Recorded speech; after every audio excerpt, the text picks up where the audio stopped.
we went on the buddy system that was being promoted at that time. So we signed up together on a delayed entry, which when we completed high school, we would start serving in the military. We went to the entry and examination center where they give you a physical.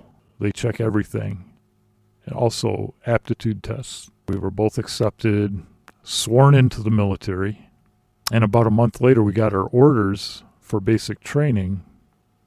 And I was going out to the Midwest and he was going to a base on the East Coast. We never saw each other again in the military. That was the buddy system. So we were led to believe that we were going in and going to go through boot camp together. And that was all a lie.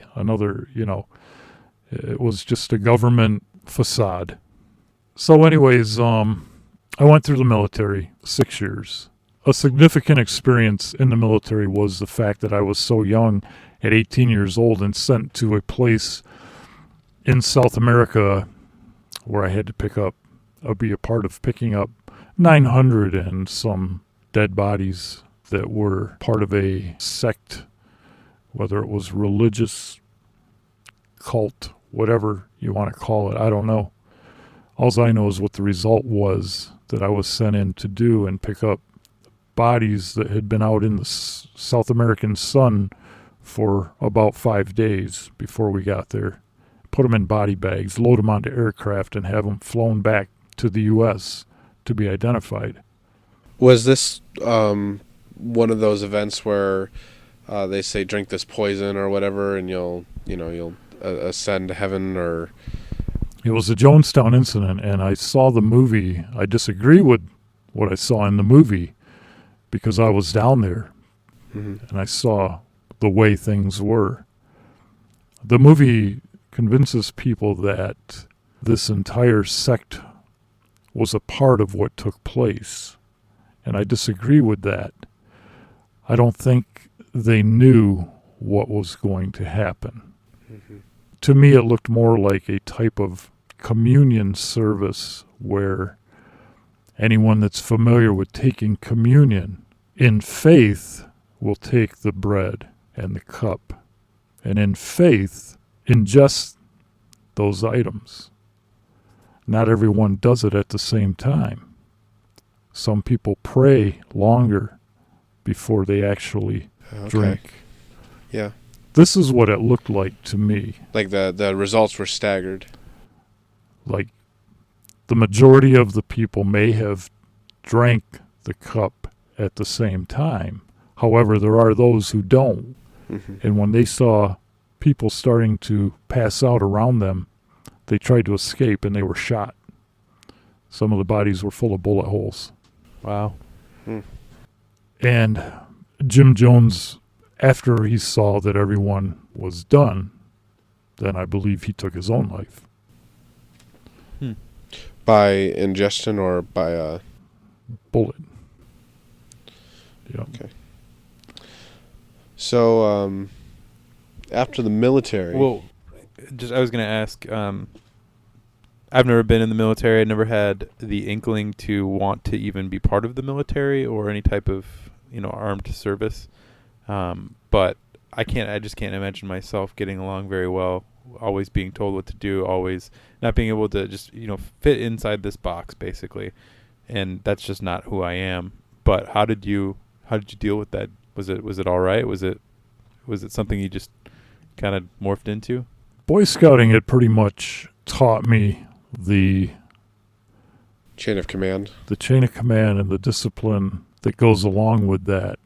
I didn't have guidance from my parents as far as doing other things in life, going to college or a vocational career or whatever. It wasn't laid out there like it might be in other families. I was pretty much left to figure it out or do it all myself. I had been working since I was 11 or 12. I mean, I was really good at making my own way and earning my own income. But without the guidance or some sort of direction It makes it hard. So the military was there. It's not that I wanted to go into it. It's not that I had a desire to be a soldier or defend my country. It's something that was there, and I got sold on it. And you thought you were going to go with your best buddy. I thought I was going in with my best friend, So I knew I wasn't a career soldier. That wasn't my major focus. Right. But I knew once that I signed up that I would do what I said I would do. Okay. So it was more of a, I need something to do, and my buddy signed Yep. up. So, hey, I'm going to do this too. Right. Yep. A new experience, a new adventure. Mm-hmm. What can I learn from this? I've signed the paper. Now I have to fulfill my commitment. And that's what I did. When I came back from the military, I went back into radio broadcasting. No longer shy. No longer shy. I had been hardened a bit at that point. Yeah, the military makes you grow up fast, but it's not necessarily the best thing to do because, like Sam was saying, you're taught to follow orders regardless, without question. And this can be a dangerous thing as well as a good thing. In a military unit, it has to be that way. So your unit isn't wiped out because of some other person hesitating or, defying what needs to be done. The government, the military, they are great at showing you a little breadcrumb and not allowing you to see the whole slice, let alone the whole loaf. So we all in the military work off a very small premise of what's going on. Right. Nobody knows the whole story. Mm-hmm. Nobody has the whole picture of what's happening. We're all told, according to what our duty is supposed to be, we're only given that much information. The other thing that the military did was it reinforced my ability to shut feelings off. As I was growing up, I learned that because if I expressed myself, I was disciplined, punished for expressing myself. Whether good or bad is not the point. It's my ability to express myself was taken away, and the military does that as well. Wow, so double whammy. Yeah, you can't show feeling, and I probably made a good soldier because of that. Coming back to what you were saying about the military and how you all are only shown like a crumb of the slice, let alone the loaf, or the oven that baked the loaf. Really, then, from your experience, you would say that the military really functions like chess pieces. It's we're going to move this unit here and this unit here to accomplish this. You're the pawn. You don't know what the big overall goal is. You just know we need to take out those three guys, and then those guys over there are going to do something, and that's going to achieve some goal. Right. Okay. Exactly right. You're always in a state of confusion as to what's going on. I remember sitting on Green Ramp one night. Green Ramp is the staging area at a military air base where units will take off from to go into combat or a conflict. And I remember sitting on a C-130 one night for approximately 4 or 5 hours in full gear, waiting for our orders to take off. And about 5 hours later, we were all getting back off the C-130. We never went anywhere. And later, I found out through newscasts and so forth that it was for the apartheid movement that was taking place in South Africa at the time. And we were going to go over full force and force some sort of decision on the South Africans. And we were going to back up what we supported as a nation. Mm-hmm. However, it got settled before we had to go over. So it's almost like you have to be ready for, expect the unexpected. All the time. But at the same time, you can't necessarily go with your own gut instinct. You have to go with the trained, protocol that they've, supplied you with or taught Right. you how to, conform to or manifest that type of action. That's true. And basic training is all about taking your gut instinct away and just responding to commands that you're given. Kind of like a small child. And, well, I think Rob Skiba covered this in his first interview with Leonard Ulrich. It's called the infantry for a reason. You're reduced to the simplicity of a small child. Absolutely. And if you're being, like, what did you just say? You said something about your gut instinct is taken away. So if you're being fluoridated with water, your spiritual antenna is also being taken away along with your gut instinct.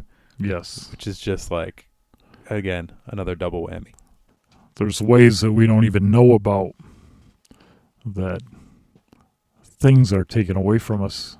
So after the military, Rollyn, did you start a family? You went back into the radio business, you said. Were you broadcasting at that time, or? Yeah, I went into broadcasting actually with an on-the-air show. Mm-hmm. I met a local girl, fell in love, got married, had children, followed the pattern of society. However, there was conflict within me because of what I had come through as a child. Am I heterosexual? Am I bisexual? Am I homosexual? What am I? Well, one thing I'm sure of is that I'm no good. Mm-hmm. What is my sexuality? This is the conflict that I had within me. Who can I go to for this? Can't go to anybody. Which probably only deepened and reinforced that I'm no good. I don't even know what I am myself. But I can't express my feelings. Mm-hmm. That would go against everything I've been taught Mm-hmm. and trained for. I have to deal with this myself because that's what a real man does. He deals with it himself, right? Right. He just gets angry about it. Right. That's all we do. We just get angry. Yep. We don't talk about it. So I got back into scouting kind of unexpectedly. A troop that I had been a part of and came up through lost their leader. And someone from the chartering organization approached me and asked if I would at least temporarily take over the unit. And I agreed. And I started putting my military skills to use through scouting and built a troop from about 8 boys to around 40 Wow. in a small area. Wow. It was an amazing accomplishment. However, I have internal things going on inside of me. Now, the way that I was brought up through Boy Scouting carried over. And I had a relationship with one of my junior leaders in the Boy Scout troop, which eventually caused problems, of course. And it was not legal, as he was still a minor, according to our law. If you don't mind, Rollyn, can you, because we've spoken before, can you explain a little bit more about that? Because it wasn't as simple as you approaching that guy as that junior leader, as I recall, from what you had told me previously. And maybe just how old were you? How old was he? Yeah. I was in my early 20s and he was 15, 16, that neighborhood. Not old enough, according to law, to participate in any sort of sexual activity with an adult. However, we did. I'm not certain if I knew how to fall in love, which is what I had done with my wife, I thought, fallen in love. And now there's this other part of me. What is this that I'm pursuing? What is this that at one time felt so good to me? I want that back, you know? Mm-hmm. And now here's this mid-teenager that's falling in love with his leader. Not so different as a high school student falling for their teacher. Mm-hmm. That's pretty much how it started. And he would call me and say, can I be in your tent with you this weekend when we have the camp out?" And I'm like, "Sure," because I know what that meant.